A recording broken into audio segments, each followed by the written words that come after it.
Ku civugo kivuga ngo bagumyabanga dukomeze umugambi wacu CNDD-FDD duterere mu iterambere ry'intara yacu izoba ari intara yifashe mu 2040 iteye imbere mu mwaka wa 2060 hatunganijwe kuri uyu wa gatandatu igenekerezo rya 10 Ruhuma 2024 umwiherero ku ndongozi z'umugambi CNDD-FDD no ku ndongozi zirongoye ibisata bitandukanye zivuka mu ntara ya Burunga.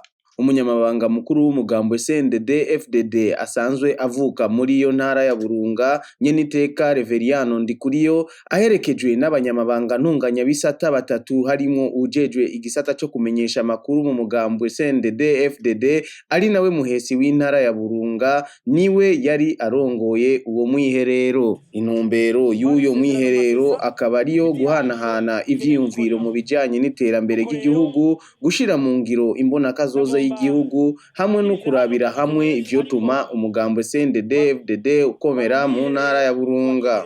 Nyeniteka Reveriano Ndikuriyo yahanuye abitavye uwo mwiherero kugira imbono mu buzima, aboneraho gusaba abagumyabanga bose kongereza umurindi wo gukora. Duteza guhinduka ibintu byose bituboshe tukabicagagura, imigozi tuboshe tukayica tukaba libre kugira ngo dukore.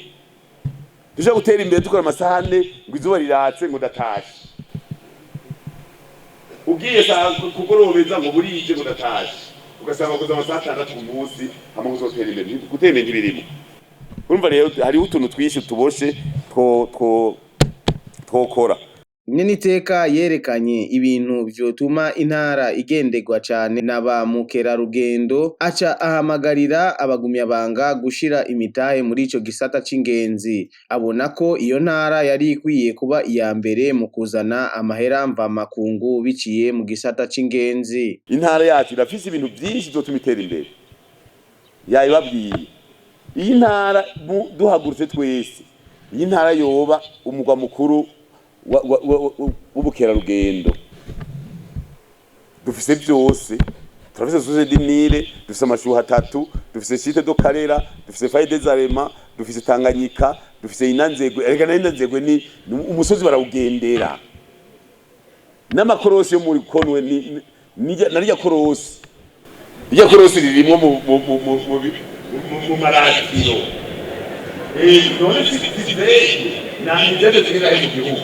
Kwani kumwe bijya byose mbere yewe mutima ndiko ndarozitongo cya hakurya burya biki kugira ngo uri byose uzorabe hajya ucishije ko amatara ava ku muyanga cyo mabana uraza kuzorona amahera kintu cyose kirashoboka. Urumva mugabo dukoramo ko mu mpuzu amasirunga original atangwa nk'imvura munyuma mutuwa amasi original y'Burunga.